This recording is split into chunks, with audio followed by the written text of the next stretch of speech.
No.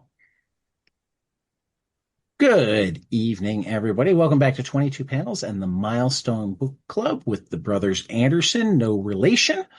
Um, Marcus, I was very, very, very sorry to you, along with everybody else, got steamrolled by Jane Luen Yang. It was just No, his that's year at cool. the Eisners, Yeah, his yeah. year at the Eisners. And I will say, and I think you agreed with me when I was talking about it. I mean, Gene's great, but Lunar New Year love story is amazing.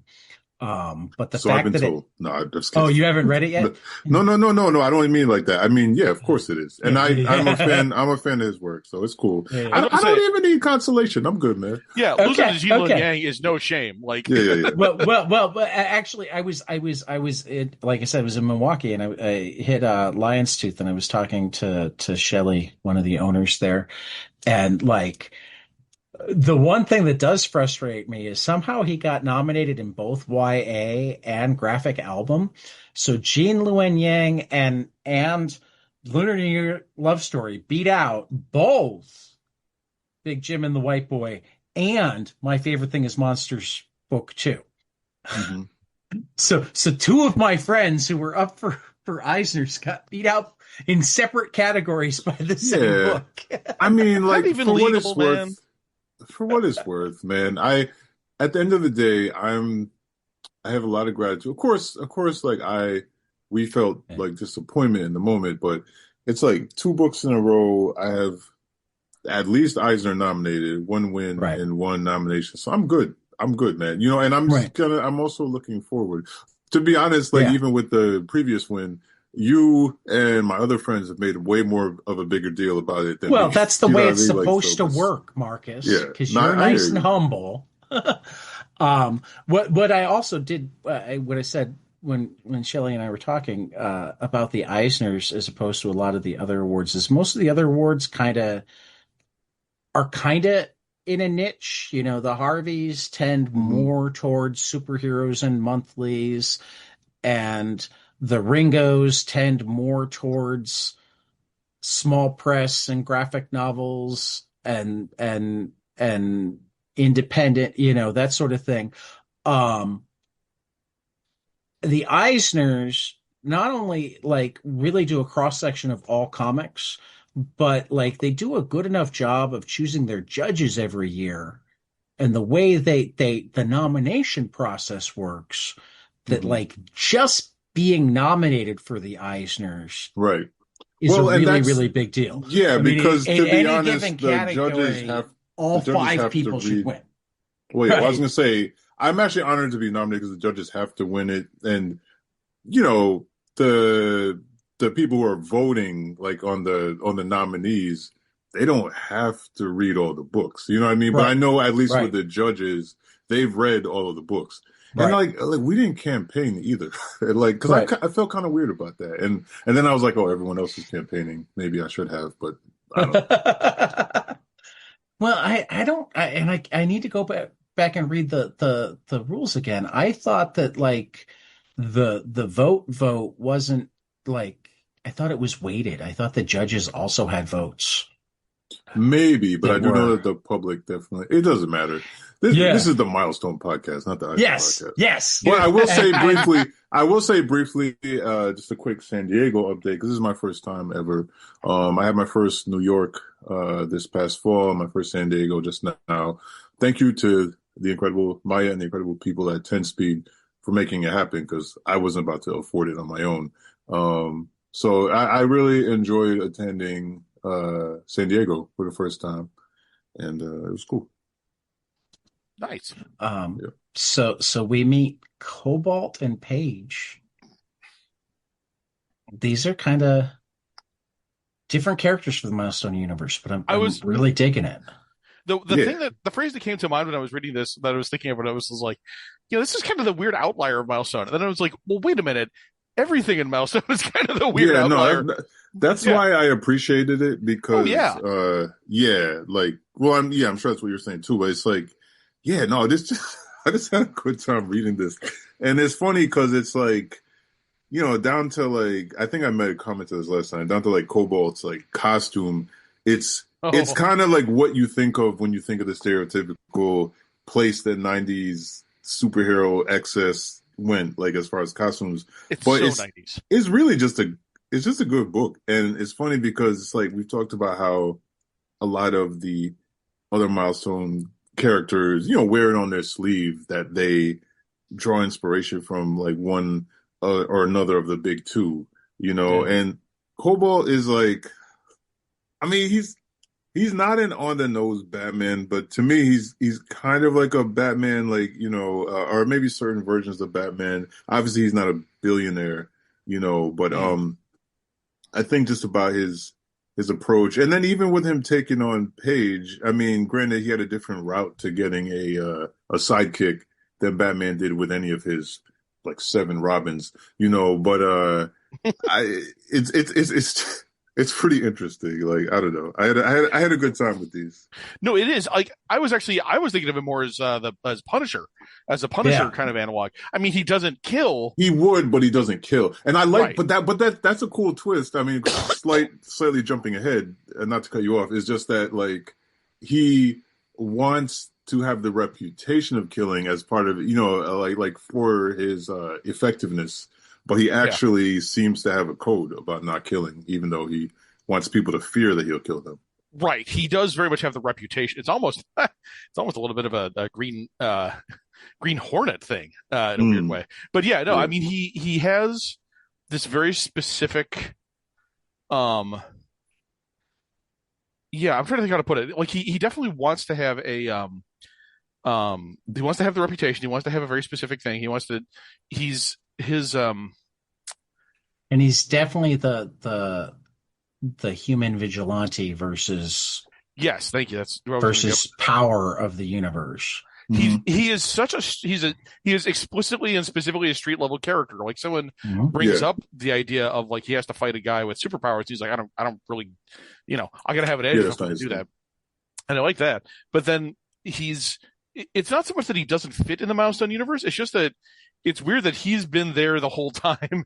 And people are talking about like, oh my God, Kobalt, this dread Bigfoot of the crime scene. And no, it's only a rumor. And yet he's like this serial killer, completely indestructible man. And I was like, yeah, we got Icon flying around now. We got the Blood Syndicate, you know. Yeah, but I do, and yeah, that is no, I see that. Like, do get the impression that he very much tries to be below the radar. You know what I mean? Yeah. Like maybe in a way, Yeah, the way that maybe the others don't.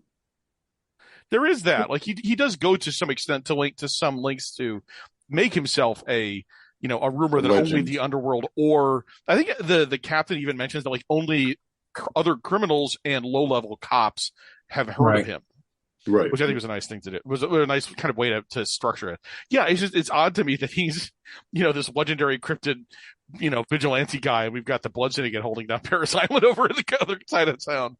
Anyway, Yeah, but yeah, no, it's it's such a fun twist in the '90s thing because of course the whole gimmick to Cobalt, as it were, is he's this vigilante Punisher one man army type who, due to having some guy call in a favor that it doesn't get explained here. I don't know if it ever does. yeah. They don't really Like get a into it. city council member that apparently Got him out of a difficult. got him out of Yeah, some sort of jam. Yeah, yeah. Because of that, he has to take on this guy's troubled son as a sidekick, and it's Mhm. Right. so stupid and so brilliant. What kind of father decides, "Oh, you're That's obsessed with Well, superheroes. Let it's me like right. it's the superhero version of when you catch a kid smoking and you make You force him him to smoke smoke the a whole bunch of pack.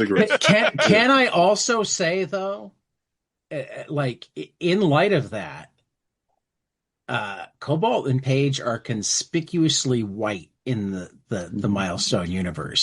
So like this has like on top of everything else, to me at least, it like has a huge underlying white privilege type thing. Oh, I want to do this, so I'm just going to go out and do it. That's not a bad Yeah, point, not a terrible point. Like there is a level of he's this very kind of clean cut white boy who Right. is obsessed with superheroes. Like I love that it's the equivalent of the dad finding the porno mag or the right. the Yeah, sketchy stuff in the closet. And he's like he finds the homemade costume, and Right. like it's yeah. it's such a like when I say dumb, you have to understand he's in a good way, but like it's such a Yeah, dumb concept that's executed so well. Because what it really kind of gets into, yeah, this guy who's never had a partner who specifically avoids having any connection, any partner or anyone to work with, is suddenly forced to take on a kid, and he does take it seriously. Like he wants to have, he's like, all right, I gotta at least try to train this kid, and hmm he genuinely does in what is apparently a good way because the kid starts holding his own by the end of these 6 issues. Page right, actually starts kind of doing okay for himself, more or less. yeah. And one thing that's interesting to your point, sorry, not to cut you off, is just that it's not even necessarily physically because they even established that even as you're watching like Paige, be a little bit more successful at all the crazy drills that Kobalt throws at him, like he starts like being able to do a few more push-ups and stuff, but then when he goes back to school and he still He gets still gets another fight, bullied. Right. he still gets beat up. Right. But like he's quite instrumental in Kobalt succeeding at the end, because Right. Right. and it's more his intuition and his intelligence Right. He's smart. He notices, yeah, like, oh, all these guys have goggles, and they mention something about not seeing red light. He's like, oh, shit. right, He puts on a pair of goggles. He's like, oh, my God, there's an invisible woman here.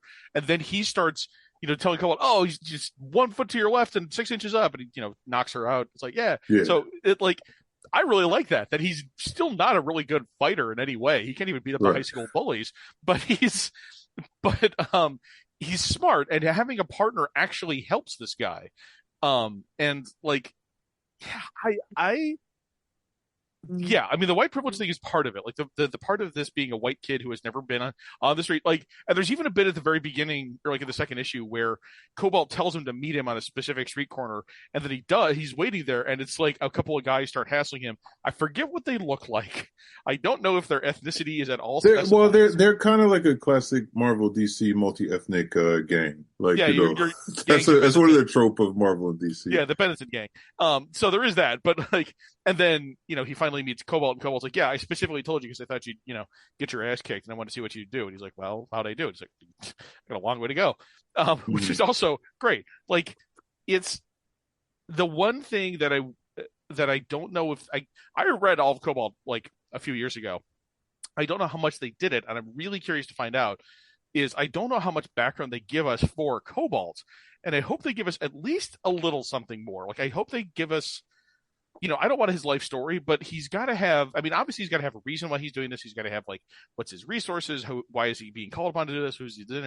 So I'm hoping that comes up because so far we haven't gotten any of that. That's interesting because I wouldn't mind a little bit, but I almost like Wolverine level, where it's like things, but they kind of leave a bunch of it like really ambiguous because he's so weird, yeah, and I mean, that classic Wolverine moment where they show up in Japan and Wolverine starts speaking fluent Japanese, and he's like, "What do you speak Japanese?" He's like, "Yeah, you never asked." It's like that exactly is the perfect, yeah. But in this case, I don't know. I mean, I just want to know kind of what his deal, like, he spends all his time doing this, as far as we can tell. He doesn't do anything else. No, he doesn't seem like he's living a different life. Yeah, he's got a whole fake career, cop car. He's got, all the equipment you could ask for. It's great. I want to just know, okay, how did he have this accident? What's his background? How's he doing this? Yeah. So I am really liking this. Like, this is not to jump straight to the end, but like, this is a really good first 6 issues. And this is also just a great story in general as it's thing. And it's like, yeah, of course, it's John Rossum. He's been there since the beginning. Like, he knows what to do to fit this into Milestone. Like, yeah, that's fun. Yeah. I want to like jump on make one comment, which is like, as I read this, I feel like it's a secret origin story of both Kick-Ass and Skulldigger and Skeleton Boy. Oh my God.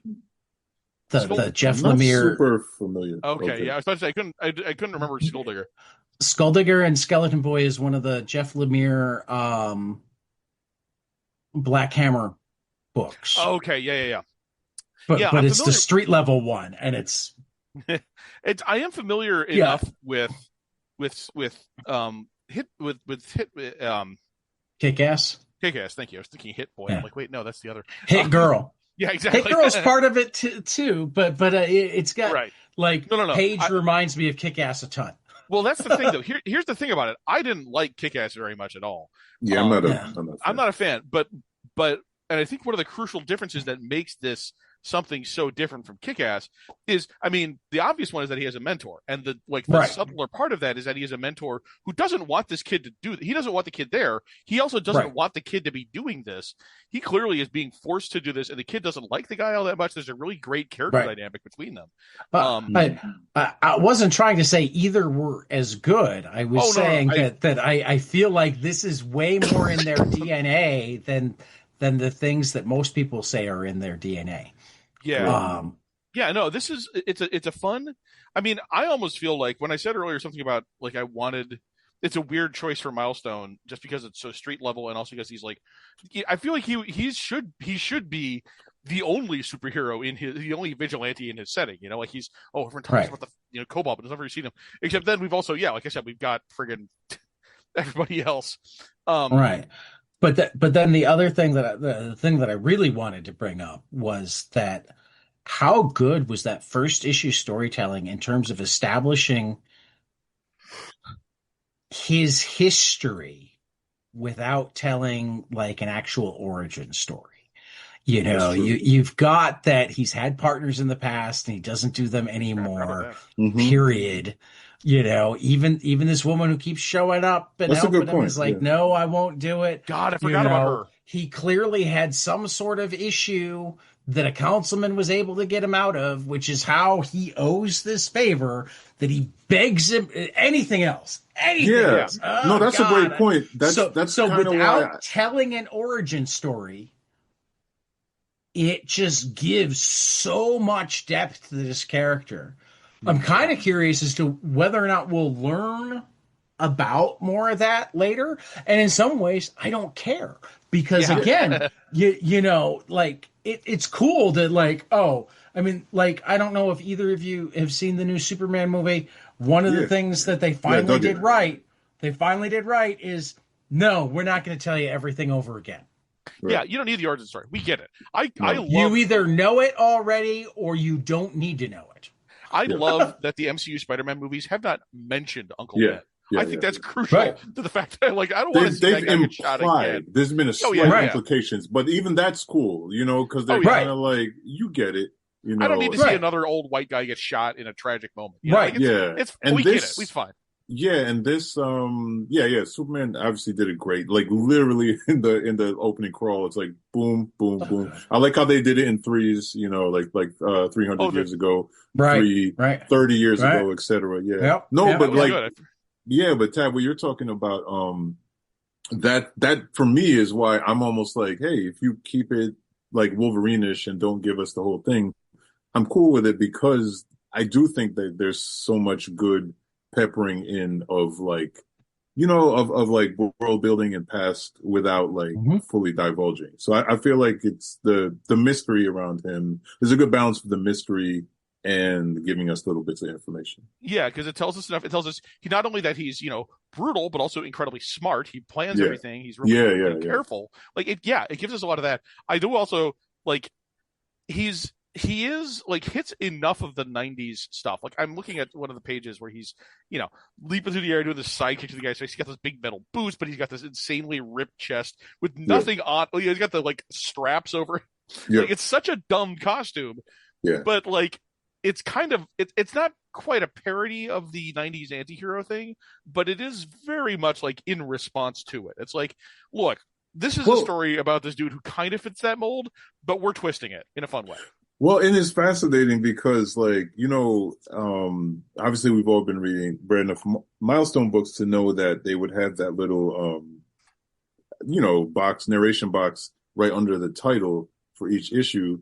And the first issue on the cover, the message in that box is, be careful what you wish for. And you can read that in a few ways. You can read that as in, like, maybe I'm 100% sure. I wasn't listening to them back then, but I'm 100% sure there were tons of white readers saying like, why do you need to have a black comic? You know what I mean? And so it could be a response to them, people who were complaining about not having white heroes, even though the whole industry is built on white heroes. Or it could be like, be careful what you wish for a roided out 90s half slipper guy with spikes on his shoulder pads. Yeah, that was always the rumor about Jean-Paul Valley and Nightfall and Batman and all that stuff, that like supposedly, God knows how deliberate it actually was, but the idea being that like, oh, you want a ripped 90s anti-hero Batman? Fine, here you go. He sucks and everyone hates him. Like, it's a very deliberate move. Again, you can't prove it. I could see that being the case. Yeah, it could be. I don't think there's enough evidence either way, but it's right. It could have been a thing where they were very deliberately like, yeah, we're going to make this guy suck so bad, and then in 3 years he'll be back. He'll be done. Like, yeah, no, I don't know if it's deliberate or not. It definitely feels like it. But yeah, he is at the same time though. He's not a crappy character. Like, he's not a terrible character. He's not a bad character. He's not a bad human being. He's smart. He's careful. He has an end game, or at least he has a plan in mind. He knows what he's doing. Like, I like him a lot. As a character, he's a lot of fun. And I wish I remembered more. I'm glad I don't remember more of the story, actually, because I want to be able to be surprised by things, and find out exactly what happens with him. But yeah, this whole first issue is him kicking the crap out of a bunch of guys. He does almost get, kind of messed up at one point, but he gets his butt saved by, what's her name? Clover. Clover, yeah. Who's, I also like, she's specifically just there to be a side partner. Well, and there's implications that he has a previous relationship with the detective. Yes, but all professional too. I like that it's not a weird, romantic relationship thing with Clover. Well, that's not with Clover all professional. Oh, that's right. With the detective, that's another interesting twist. Yes. Yeah. Forgot about that part. He talks about he just misses her. Yeah. The smell of her waking up to her in the morning, whatever. Yeah, no. Right, that part was clear. Yeah. That was, I forgot about that, and I do like that. I just like, I feel like there's just so much layered storytelling mixed in with just a breakneck action caper like and mystery. Also, it ties in with the current events of the Milestone universe. You got Silver St. Cloud, Milton St. Well, what's his? Oh yeah, something. The current crime lord is kind of being picked apart, and he's trying to follow him up to the. He's trying to work his way up the ladder and figure things out. It's smart. It's never like expecting you to keep track on like a whiteboard of all these characters, but he's working his way up the chain in a really intelligent way. Oh God, yeah. This book is fun as hell. Yeah. I mean, the one place I feel like it's let down is the art is not the best. Right. I go back and forth on whether I agree with you on that. Yeah. Can I say, as the resident artist? Yes, please. It's all right. So I think overall it's good. There are some things that are like that get clunky, like here and there, like perspective wise, but it's very effective as far as like, you know what I mean? Like but again, yes, as far as the art that we've seen in the Milestone books we've been reading, that's not the draw to this. And matter of fact, to the extent where maybe it speaks to how good the story is, the fact that like, some of the little clunky stuff doesn't bother me. Like this panel, I mean, obviously this won't do anything for the people listening at home, but it's the one where Clover is jumping into fighting, and there's some like really wacky perspective, and I see what they're going for, but it's kind of like honestly, I was reading 90s books like this, and I had to make a conscious effort to unlearn my influences when I got, like when I was really like trying to nail down like perspective in certain things. Sure. So there's little stuff like that, but like I think you're both right. Like there is stuff in here that's like cool, but like overall it's definitely not on the level of like John Paul Leon and like some of the other or Umberto Ramos and some of the other stuff we've been reading recently. Yeah, or Dennis Cowan. Yeah, who is? Yeah. I mean, it's like it's no shame. It's no shame to be losing to freaking John Paul Leon, but yeah. I mean, to expand a little bit about what I was saying, though, is kind of like I wonder if there's a little bit of a lining of white privilege. And like we already talked about the fact that in a lot of ways, Kobalt in general is making fun of that 90s um anti-hero. You know, Yeah. I wonder if this was deliberately that style, um, but like in a over the top way, I because I was just gonna like say I don't think so, just because the artist switches after issue 6. I well, forget who it is, but Yeah, this is but Arville Jones. I'm actually looking up I, just curious, I'm some of the trying to stuff do he's done that right since. now too. Yeah. Um, but I mean, where I was going is that like I'm looking at issue 6 right now, and like it has that over the top 90s like image revolution thing going, but then like there are things here and there. Like I'm looking at the the panel where it's the congressman saying he hasn't come home yet mm, with the family in the background, and like that feels like Charles Burns, like it's the effective. level, well, but also the level of like detail and fear in his, I mean that almost feel I mean that feels more like some of the indie comics from the era. I mean, I'm looking at this and I'm trying to. It's reminding me a lot of a specific image from a completely different comic, and I'm trying to remember which one right now. Um, but like not a superhero comic at Mm. all.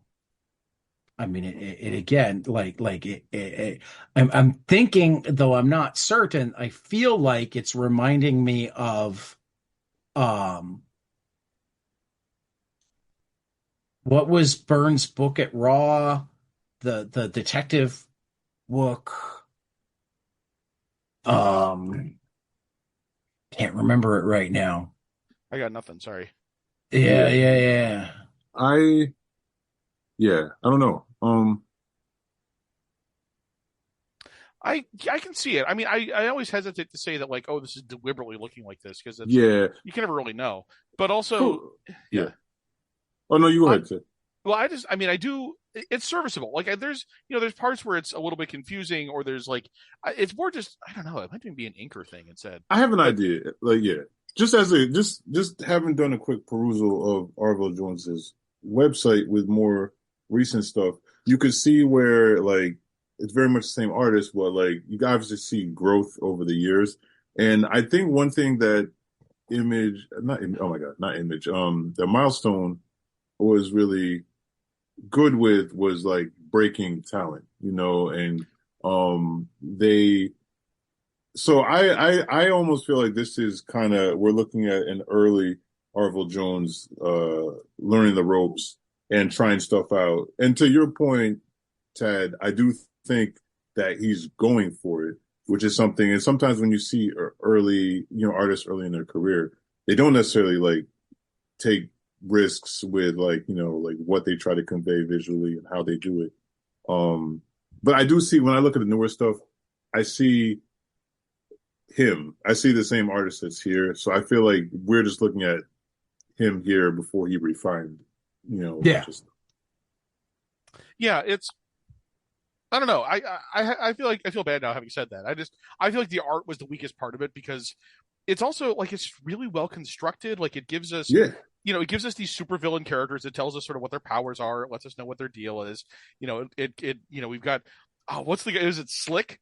is the guy Oh yeah, who's like yeah, who's yeah. not just made out of oil but can also control oils. So Hmm. like he can seize up a car by draining the oil out of it and stuff like that. And you've got Yeah, Red Light who's just constantly invisible, stuff like that. Like I love it's it's so well, it's tightly constructed. Like you get the idea of why he's bringing the crew together and all that stuff. There's bits where it's like, God, I'm just kind of flipping through right now. There's the bit where Paige is back in the hideout, just kind of hanging out because he doesn't have anything better to do, because he was, told not to interfere with what's going on, and he finds the yeah, dude that Cobalt's got tied up in the back room, yeah, yeah. and then he kind of immediately realizes like, oh, he's just like torturing him for information and stuff. So he says like, oh yeah, this bag full of writhing objects over here. Oh no, that's not rats, that's cobras. You better tell me what you know, or else I'm going to let them loose on you.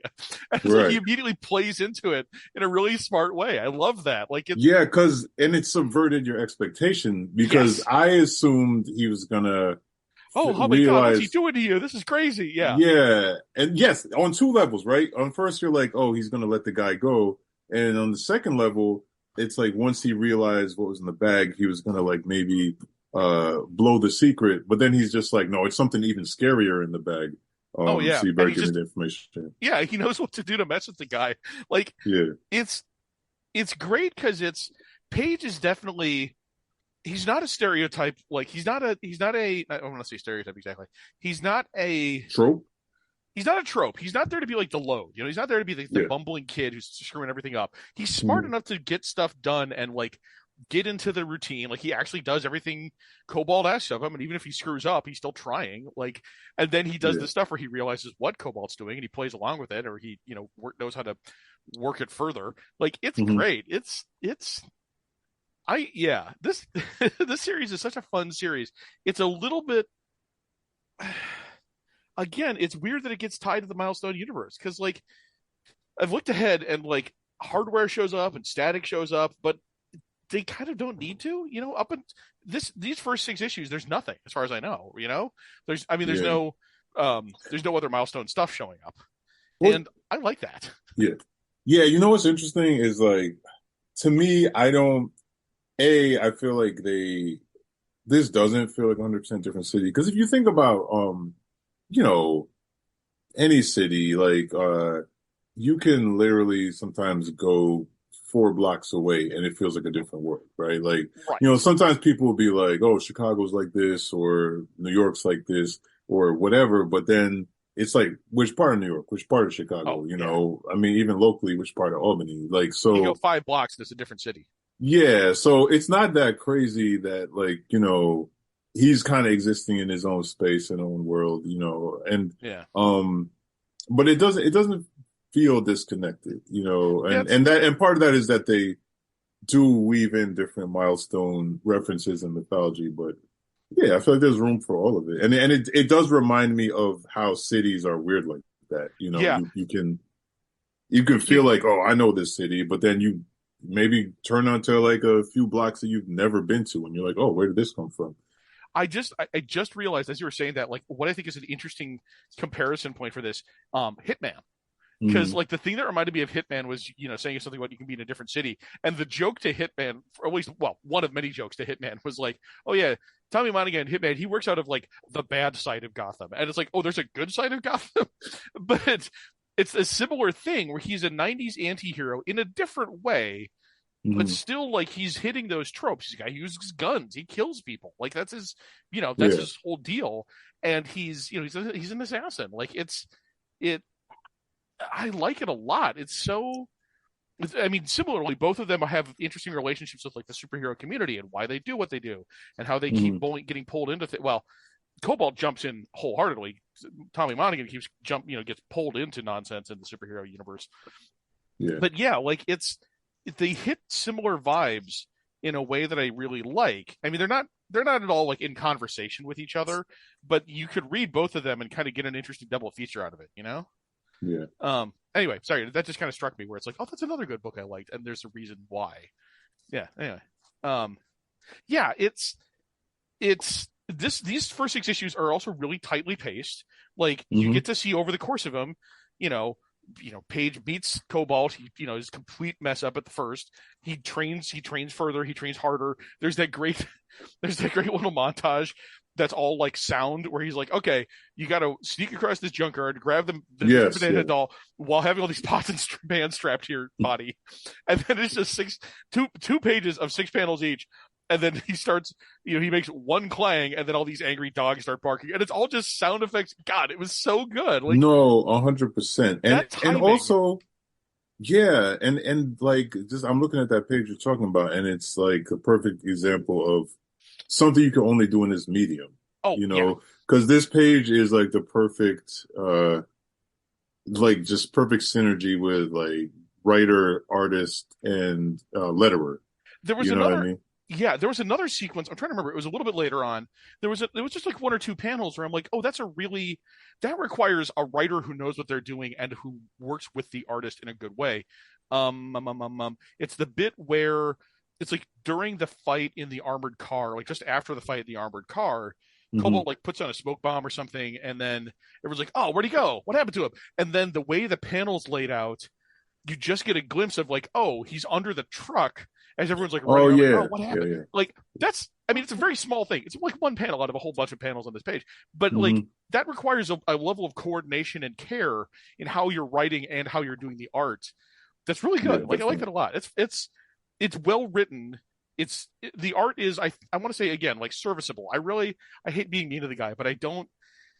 It's fine. It works, but it's Well, not you know my what? favorite. You know what though? Like, and this is a great point because like I was oh, David Walker and I were talking recently, and I was the perfect age to be totally taken in by the image revolution, Oh right? yeah, yeah, And obviously a lot of talent in image, but as I've like revisited some of those issue ones as an adult who's like really like poured myself into learning the craft of just like storytelling, right?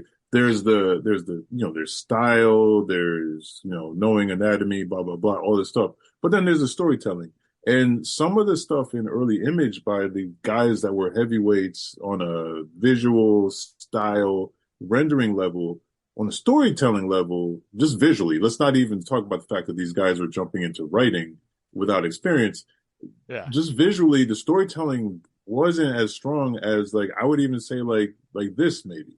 You know what I yeah. mean? So there's a balance sometimes when it comes to like art quality, because I would almost rather, well, me now, back then I would be like, oh, give me the crazy detail, 1,000 lines, Oh yeah. super Super crisp rendered. things. Yeah, versus this. But then it's kind of like what you just described, like that sequence where you realize that he's under the truck. And that's one of the beautiful things about comic storytelling is the stuff that happens between the panels. And Oh they're yeah. like using that beautifully. So my thing is like Arville Jones here is showing like a real competency with the storytelling side of being a visual artist. So the parts where it's kind of like, doesn't necessarily look as well rendered as like some of the other just image guys that we've been, or not, Yeah. I keep flipping the image of Milestone, but the different Milestone guys that we've been reading, like, you know what I mean? Like, I really do appreciate the storytelling he's got going here. And I feel like that's what's strong in this, even if like some of the renderings aren't as like, crazy elaborate as other artists or as Yeah. precise as other artists. Yeah. I mean, for me, it's almost like some of it's over rendered, like some of the faces and Yeah, like that's true. clothing lines. Yeah. I forgot about this. I'm pretty sure there's one panel where they had to like not super obviously, but they kind of had to shoehorn into something at the last minute because they're like, oh crap, I forgot about it. Which is the panel Mm. in the very final issue that we read, issue 6, where they had to be like, wait, what happened to Red Light? Oh, let's have her getting taken out in like one panel in the background of something else. Oh, Like it's the kind of thing where you look at it, you realize, oh, they probably just kind of stuck that in there. And I'm wait, not I don't even that's remember that. Was that was that's part of it. It's in issue 6. It's like halfway through. Kobalt is sneaking his way into the compound, Bolt and the others. And then it's like at the beginning of it, it's just sort of one panel. She shows up, and I'm not even complaining. It's not a thing that I think is a bad change or anything. It is just I find it funny when you can see like, oh, I think I know what they did here. I think I know how they had to kind of like add her really quick to this one panel so they could be like, oh, uh-huh. that's what happened to Red Light. Oh, I see it. Is Yeah. it? Yeah, okay, yeah, yeah. That's I interesting. I don't know for certain, obviously. And again, like I'm really not trying to rag on him. I just think it's funny in the times when I can see it and I'm like, oh, I think I know what that was. Yeah. So, anyway, that was another bit I wanted to bring up. I'm still flipping through it and remembering like, oh yeah, I want to bring up this point and that point, et cetera, et cetera. Yeah. Let me think here. What else we got? On the macro level, I like the storytelling. It just works really well as a story. We got the big fight in issue 5, where they just barely get the MacGuffin, and Kobalt tells Richie to go home while he gets the MacGuffin to safety. But Richie decides on his own initiative, hey, actually, if I sneak into one of their cars' trunk, I can get straight to the hideout and figure out what's going on. And that sets up the conflict in issue 6, where of course they discover him almost right away, and then Kobalt has to go save him. Like that's, we kind of don't think about it, but it's such a neat, it follows logically and everything that's been happening. It's Richie is, impulsive, but also smart, but also doesn't quite think through the consequences. He's overconfident sometimes. Yeah, it works out really well. Like yeah. The Seinfeld references are a little weird. Wait, which Seinfeld reference? Just there's actually just like 2 of them. It's the fact that it's like Vandelay Industries, and then later on it's Costanza Scaffolding or something. Oh, but then they throw an extra N. Isn't it like Constanza or something? I know what you mean. I did catch that. It just amused me. Oh, like, Vandelay. I didn't get the Seinfeld thing. That's crazy. There is also the specific Simpsons reference. Oh, which someone mentions a Simpsons episode. Yeah, someone talks about. Yeah, your design for a costume was like when Homer Simpson tried to design a car. Right. Oh yeah. Okay. Yeah. I'm not. Yeah, again, I'm not ragging on him for that, but it's just funny to me. Yeah. I was like, I mean, that's just a long-standing comics thing. Like when I read old like 60s and 70s Marvel, like I'm like, you guys really didn't think about how incomprehensible some of these weird random references you're making are going to be like to somebody in like the 2000s. Oh my God. I also in my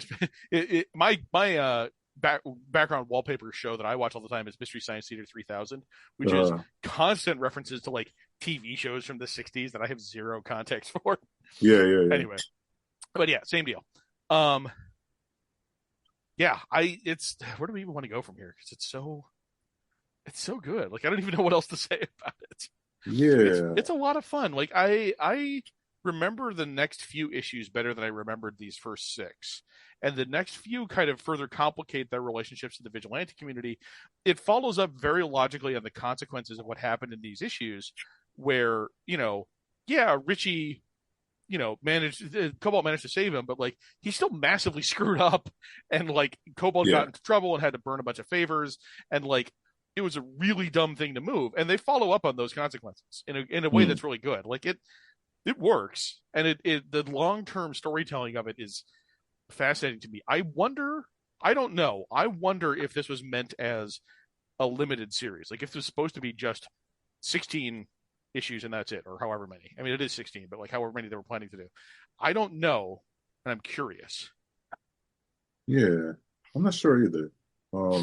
I definitely see potential for it to keep going. I don't know how long the run was, but yeah, it's the type of book that makes me want to keep reading and see where it goes. Yeah, I actually I had read these 6, but I think these 6 are like the only ones that I had ever read of Kobalt. So I'm really excited to see what else happens. That's okay. That's interesting because I don't, like I said, I didn't read this. Not when it was coming out, but later. But I did read all of it. I remember vaguely how it ends, or at least some of the big beats, but I don't remember the specifics. And I'm eager to find out. And I also don't remember to what degree he continues to play like in the Milestone, with the other Milestone characters. Because again, some of the other sort of limited series or other ones. I mean, Zombie is the big example, obviously, where Zombie's sort of whole deal is that he's on the weirder side of things, and so nobody quite sees what he's doing. Right. But even stuff like, I mean, we're going to get to it sooner or later, is, oh God, Death Wish? Yeah. Death Wish is coming up, yeah. Death Wish is coming up, and Death Wish is another one like that, where it's, this is very specifically a section of Milestone that hasn't been talked about, using characters that had shown up, or at least one character. But, which one? Oh, that's interesting. the cop. Actually, I thought Maddie, or I thought Maddie had showed up, but I might be wrong. I am maybe totally. no, you might be right. I I don't cannot remember. remember, unfortunately. But yeah, but like again, it's a part of Milestone that hasn't shown up, and it's them doing another different riff on '90s anti-hero superhero stuff. Like this, what distinguishes this for me is the detail and the care and detail of like, yeah, this is what his objective is. This is how he's approaching it. This is the intelligence he has to use to get in there, and this is the Mhm. kind of person who would have those qualities of such dedicated focus and strategic intelligence to do Yeah, all this. And I like that he's not a super deep character, at least not so far. Like he's not hard to understand yet. I'm right. excited to see his backstory, but like you kind of get his deal. But I want to know, how do you get this way? What's the relationship with the police captain? What's his relationship with Clover? All that stuff is really great fodder for whatever comes next. Yeah, Um, definitely. yeah, I don't know. What else do we say besides, oh hey, Milestone comics are good yet again? Yeah, I definitely I recommend it. I'm finding myself looking through um John Rosum's resume The and resume, as like, it were. eh, Nice. Eh, Come on, that was good. No, I appreciate it. I Thank you, appreciate thank it. you. eh. Don't Um, hide your light. Don't hide your light. It's all good. so like, and this is just crazy to me. Um, he did actually he did a zombie at Milestone, and then there was another 6-issue zombie series that didn't have Milestone. It was just a DC series, which Really? is kind of interesting to me. That was 2011. Huh. Um, That's not the Milestone Returns. That's no, not okay. no, I'm looking at Yeah, the that's right. cover and That there's was no Milestone duo. logo on Yeah. it at all. It's Interesting. just it's I know just them. listed as a DC book. I know they did a couple things like towards the end of the bigger Milestone stuff. Like there was a standalone Wise Son graphic novel by Yeah, Okay. Ho-Che Anderson, I want to say. yeah, yeah. Which I don't remember much about it. I know I read it, but I don't remember much about it. But like I know there were a couple experiments in that vein. So that's fascinating. I'm gonna have to look that up now. He I wonder he if it's in did he did the book at um Vertigo Midnight Mass and a yes, follow-up Midnight comma. Midnight Mass. Yeah, Midnight comma Mass, Here There Be Monsters. I was really excited when I saw that on the Wikipedia page. It's like, oh, like the TV He show from did Netflix. It's like, oh no, it's a different thing. he did 24 issues of the X-Files for Topps Comics. Really, I may have read those. Good God, hold up. Right. But Okay, but but yeah, you know I'm what gonna he's find it. written the most of? What's that? 36 issues of Scooby-Doo, Where Are You? And Hmm. 68 issues of Scooby-Doo. That's great. So You he's know, done more than 100 issues of Scooby-Doo between 1997 and 2025. okay, for Wow. starters, good on him. Finding a niche, sticking with it because clearly he loves it. But also, like, those are books where you have to kind of know your storytelling trust. Like, you're Hmm. playing with stuff that's very firmly established characters and like different continuities and stuff. That's Right. Right. that can be fun. And also, it's the kind of thing where you can get away with playing with a formula in a very fun way. Occasionally, you don't want to overdo it, but like, that's awesome. Now I want to read those. Yeah, no, I am not a Scooby-Doo fan, and this is the second time that there's been something that makes me go, I might need to go read Scooby comics Yeah, because because I want to say Scooby Apocalypse is uh Mark DeMatteis and Heath Giffen. Ooh. I want to say, give me a second. Let me make certain I get that right. I'm actually looking up the X-Files issues he did right now because I'm I may have read some of the issues he wrote, and I really want to figure out which. Yeah, Stephen yeah. Petrucca.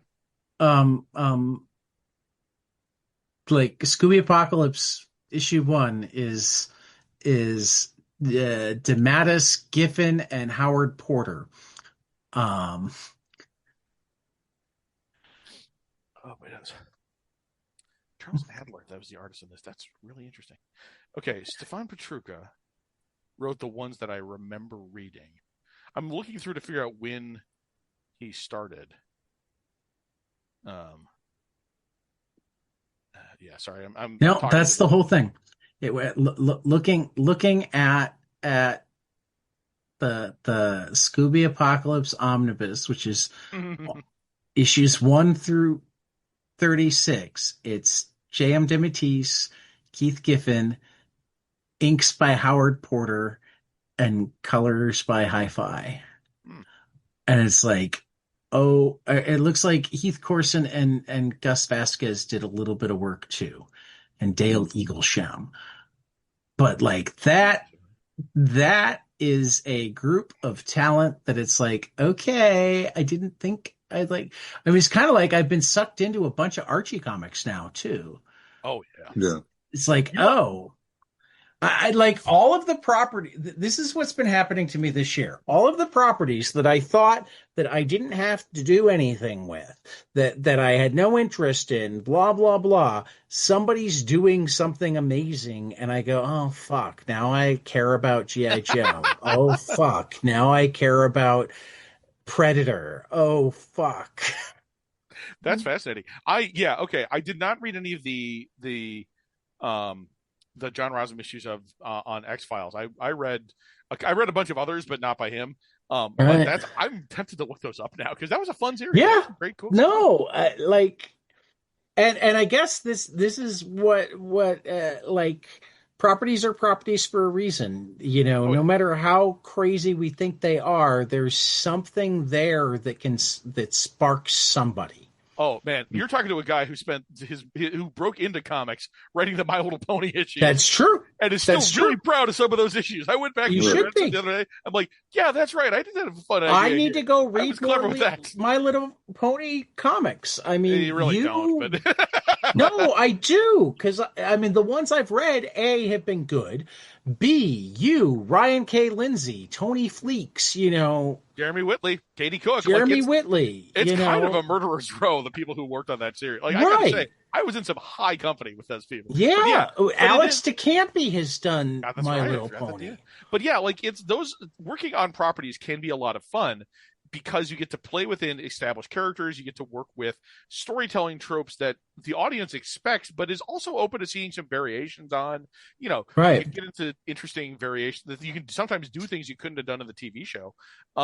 Yeah, like now I'm thinking back to those X Files issues because I have a handful of those laying around. Again, not by John Rossum, but like they were doing fun stuff Right. with Mulder and Scully, and like yeah, I liked the show first, but like it was Yeah. fun stuff. Yeah. Well, and like I mean, all of this started off with like I'd always been a Star Wars rather than a Star Trek guy, but then my friend Chris Cantwell started writing Star Trek, and it was like his dream come true. So it's like, oh, so my best friend's a huge Trek guy, and he's writing the book. I need to read it. B, I need to go learn some stuff, and then the next thing I knew, it's like.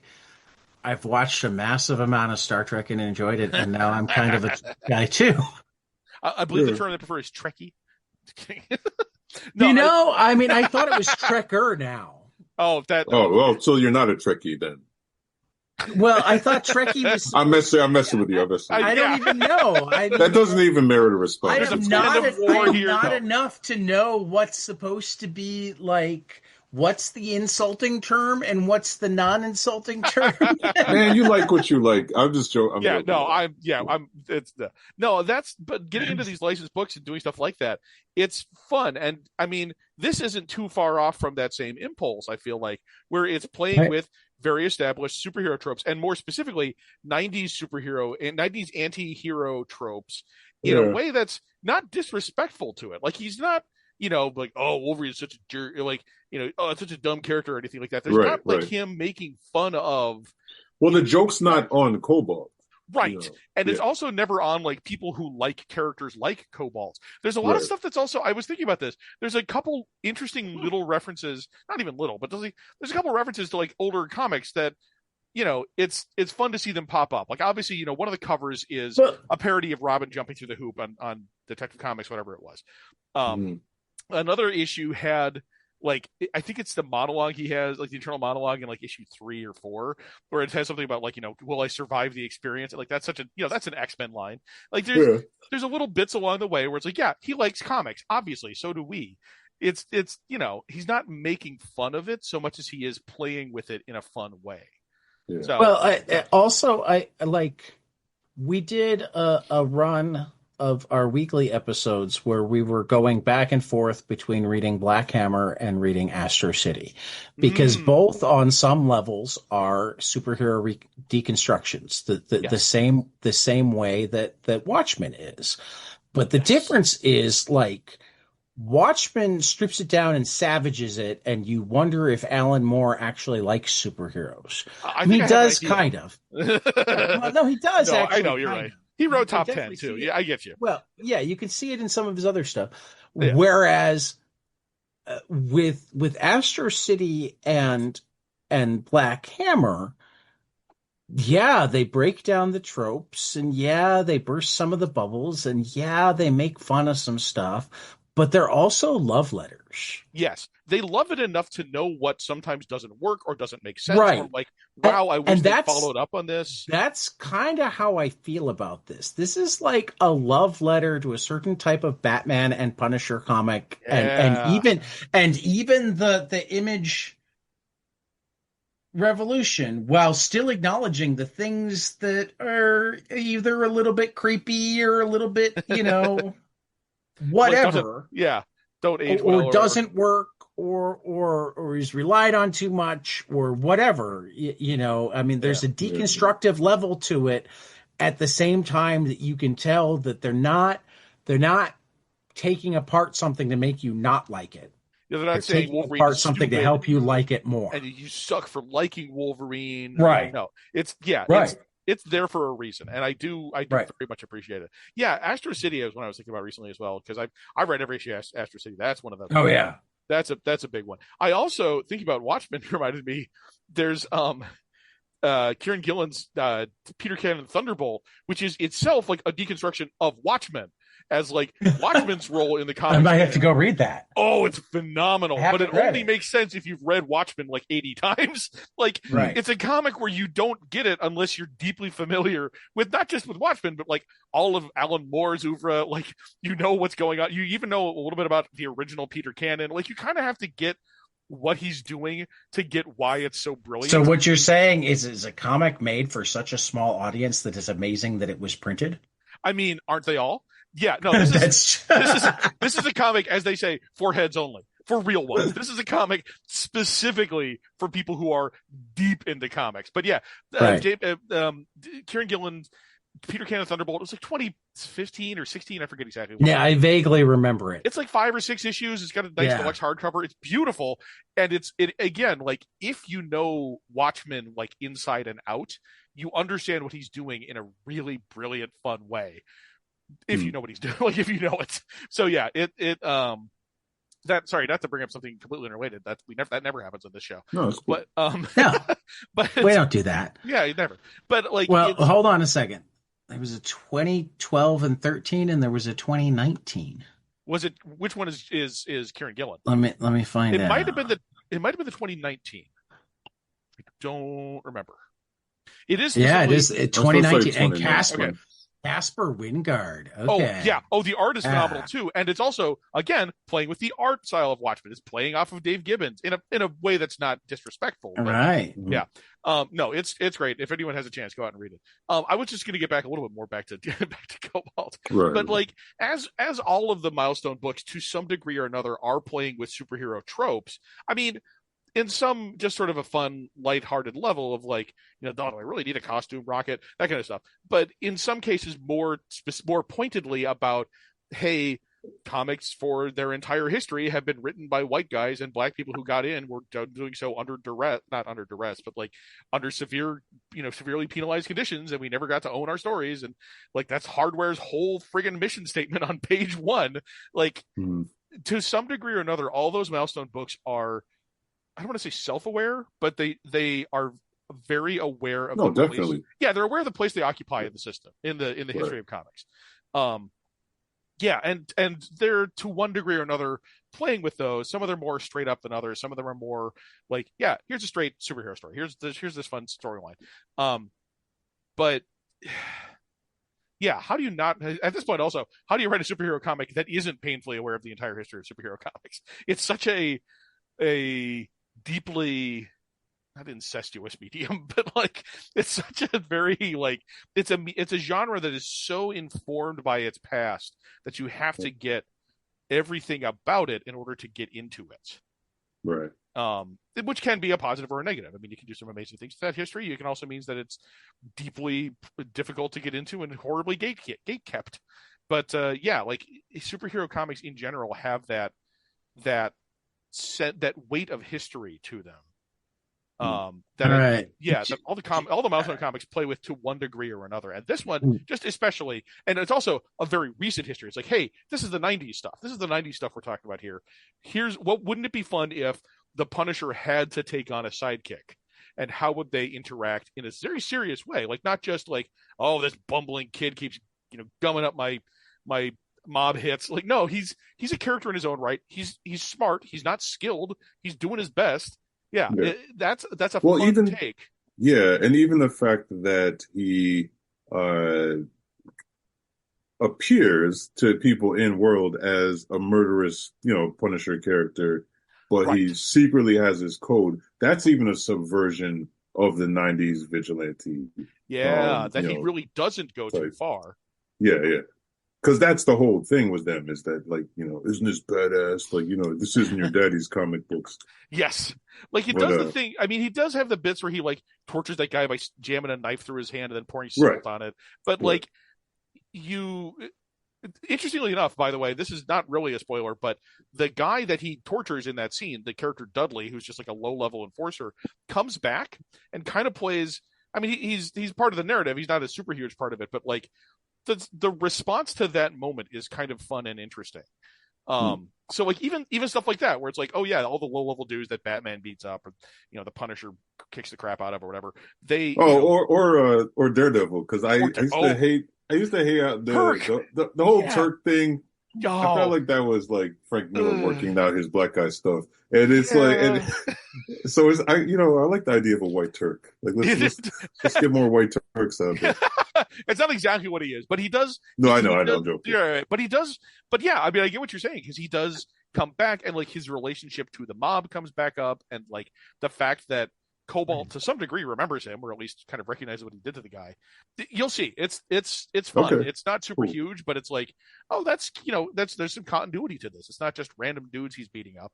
And it's also he's smart. Like again, there's that scene in issue 1 where a bunch of guys are hanging out at the bar, and one of them turns out to be Kobalt in disguise, just getting a bunch of intel. Like again, he's a smart guy. He's gathering information. He's keeping his identity, and like he's working in a way that's very systematic and very intelligent that I really appreciate. I thought it was cool. Yeah. I don't know, man. I don't know what happens next with this series, but like I am both glad and disappointed that it only lasts apparently these 16 issues, because I do feel like limited series you can do more. You can make them more pointed in a way, but also this is good. This is fun. I like him and Richie hanging out. Their relationship is complicated. Their relationship is dynamic. Like those next couple issues, also their relationship changes. What happens between them leads to a different set of interactions between them. That's great. It's fun characters. It's good character work. It's good pacing. It's good storytelling on the macro and micro. Yeah, Kobalt is a lot of fun. Kind of a little lesser known gem from Milestone, I think. I mean, they're all. If you want to get down to it, everything from Milestone is a lesser known gem, I guess. But also, there's a very very quick Frida and Virgil blink and you'll miss it appearance. Oh, in this set of issues?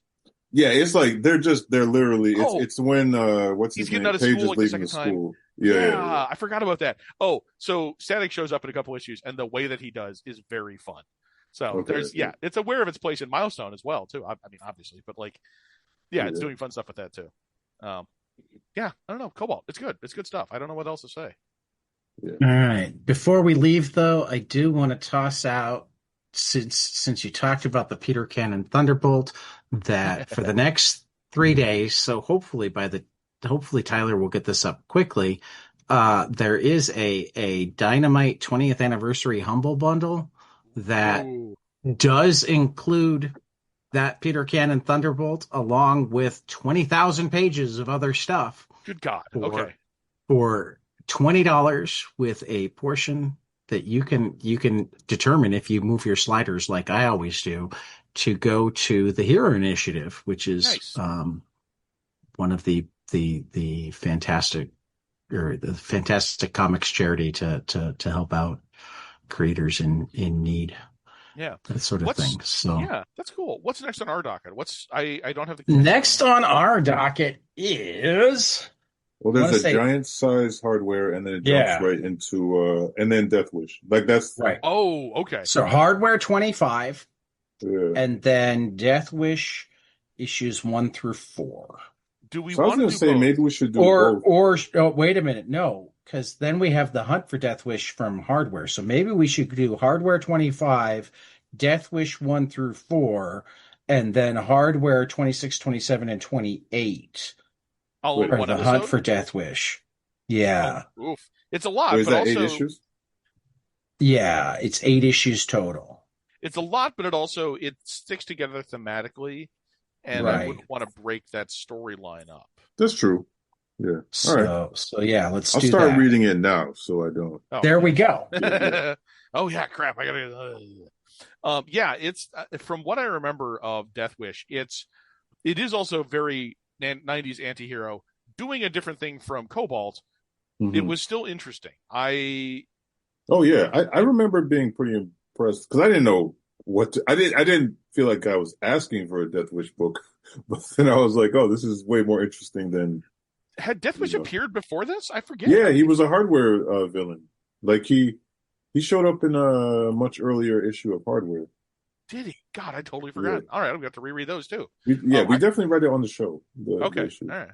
I'll have to double check then because yeah, it'll be interesting to see because his story is so unique to the story they do with it, to the miniseries they do, the stuff they do in that one. As far as I remember, that Yeah. yeah, okay, all right. Well, we'll have to see, but yeah, cool. All right, well, I next guess month. there's a parallel there. Like because what Punisher originally appeared as the Spider-Man villain Oh yeah, good point. before I the never thought original about that. series. Yeah. So yeah. All right. Well, cool. All righty. For 22 panels, this has been the Brothers Anderson No Relation, and we will see you after the next page.